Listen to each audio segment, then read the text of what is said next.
പിതാവ് ആരുടെ പാർട്ടിയിലാണ്? ദൈവത്തിന്റെ വചനം മറ്റുള്ളവർക്ക് എങ്ങനെയാണ് പിതാവായ അങ്ങ് പകർന്നു കൊടുക്കുവാനായിട്ട് സാധിക്കുന്നത്? ഭാഷ അറിയാതെ.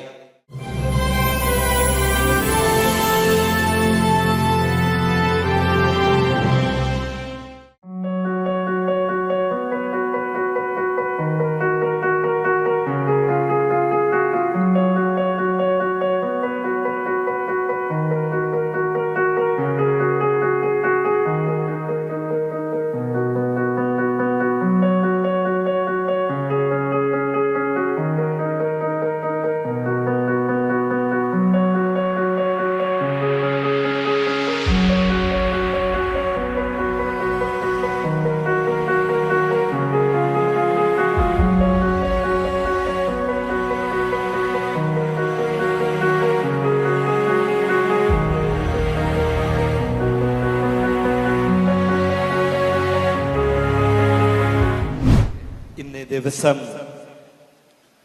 വിവാഹ ജീവിതത്തിന്റെ 75ാം ആണ്ട് കൊണ്ടാടുന്ന നമ്മുടെ പ്രിയപ്പെട്ട അപ്പച്ചനും അമ്മച്ചിക്കും ഇറ്റാനഗർ രൂപതയുടെ എല്ലാ ആശംസകളും നേരുന്നു.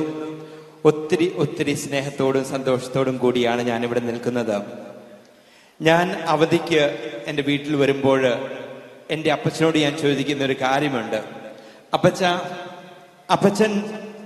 അപ്പച്ചന്റെ മക്കൾക്ക് വേണ്ടി പ്രാർത്ഥിക്കാറുണ്ടോ? ആ ചോദിക്കുന്ന അവസരത്തിൽ പെട്ടെന്ന് അപ്പച്ചന്റെ കണ്ണിൽ നിന്ന് കണ്ണുനീർ വരും. അപ്പച്ചൻ പറയും, എൻ്റെ സ്വന്തം അപ്പച്ചൻ പറയുന്നതാണ്, മോനെ, ഞാൻ ഒരു ദിവസം പോലും 9 ജപമാല അർപ്പിക്കാതെ കിടന്നിട്ടില്ല. കാരണം ഞങ്ങൾ 9 മക്കളാണ് വീട്ടില്. എനിക്ക് തോന്നുന്നത് നമ്മളുടെയൊക്കെ മാതാപിതാക്കളുടെ സ്നേഹവും പ്രാർത്ഥനയും ഒക്കെയാണ് നാം ഇന്ന് ആരായിരിക്കുന്നോ അത് എന്ന്. ഈ ഭവനത്തില് 75 വർഷം വിവാഹ ജീവിതത്തിലൂടെ നല്ല ഒരു മാതൃക കാണിച്ചു തന്ന ബഹുമാനപ്പെട്ട ലൂക്ക അപ്പച്ചനും മറിയക്കുട്ടി അമ്മച്ചിക്കും എല്ലാവിധ ആശംസകളും നേർന്നുകൊള്ളുന്നു, പ്രാർത്ഥനകളും നേർന്നുകൊള്ളുന്നു. ഷാജി അച്ഛ, ഒത്തിരി സന്തോഷത്തോടു കൂടിയാണ് ഞാൻ ഇന്നിവിടെ വന്നിരിക്കുന്നത്. കാരണം ഞാൻ നാഗാലാൻഡില് 37 വർഷം സേവനമനുഷ്ഠിച്ചിരുന്ന അവസരത്തില് പലതവണ അച്ഛൻ നാഗാലാൻഡില് വരുവാനായിട്ട് അവസരം ലഭിച്ചിട്ടുണ്ടായിരുന്നു. ഷാജി അച്ഛന് എൻ്റെ നേരെ മൂത്ത പെങ്ങള് ചേച്ചി അച്ഛൻ അവിടെ ആയിരിക്കുമ്പോൾ ഉങ്കിയാങ് ആൻഡ് ഇൻ അഗർത്തല, ഈ 2 സ്ഥലങ്ങളിൽ എൻ്റെ നേരെ മൂത്ത പെങ്ങള അവിടെ സ്കൂളില് ഹെഡ് മിസ്ട്രസ് ആയിട്ട് സേവനമനുഷ്ഠിക്കുകയായിരുന്നു. അപ്പോൾ എന്നോട് ചേച്ചി പറഞ്ഞത്, പിതാവ് തീർച്ചയായിട്ടും ഷാജി അച്ഛൻ്റെ ജൂബിലിക്ക് പോകണം, എത്ര തിരക്കായിരുന്നാലും. കാരണം ആ അച്ഛൻ്റെ സ്നേഹവും അച്ഛൻ്റെ ലാളിത്യത്തോടുള്ള ആ ജീവിതവും കണ്ടു കഴിയുമ്പോൾ, സ്നേഹത്തോടുള്ള ജീവിതം കാണുമ്പോൾ എല്ലാവരെയും ആകർഷിക്കുന്ന ഒരു ജീവിതമാണ് എന്നാണ് എൻ്റെ ചേച്ചി പറഞ്ഞത്. അച്ഛ, ഇത് തന്നെ ഞാൻ അച്ഛനോട് പറയുന്നു. സ്നേഹത്തോടുകൂടി എല്ലാവിധ ആശംസകളും നേർന്നുകൊള്ളുന്നു. 2 കാര്യം അച്ഛനോട് പറയുവാനുണ്ട്. അച്ഛ, അരുണാചലിലേക്ക് ഞാൻ കഴിഞ്ഞ വർഷം ജൂലൈ 10-ാം തീയതി കടന്നു ചെന്നപ്പോൾ എന്നോട് ചോദിച്ച ഒരു ചോദ്യമുണ്ട് ആളുകൾ. പിതാവ് ആരുടെ പാർട്ടിയിലാണ്? പിതാവ് ഏത് പാർട്ടിയിലാണ് കുടികൊള്ളുന്നത്? ഞാൻ പറഞ്ഞു, ഞാൻ യേശുവിന്റെ പാർട്ടിയിലാണ്. വൈദികരായ നാം ഓരോരുത്തരും ക്രിസ്ത്യാനികളായ ഓരോരുത്തരും നാം എപ്പോഴും ആയിരിക്കേണ്ടത് യേശുവിന്റെ പാർട്ടിയിലെ അംഗമായിരിക്കണം. എന്നാൽ മാത്രമേ നമ്മളുടെയൊക്കെ ജീവിതം ധന്യമാകുകയുള്ളൂ. അതിനുവേണ്ടുന്ന എല്ലാ അനുഗ്രഹങ്ങളും ദൈവം നൽകട്ടെ എന്ന് ആശംസിക്കുന്നു. 2ാമത് അവരെന്നോട് ചോദിച്ചത് ഒരു ചോദ്യമുണ്ട്.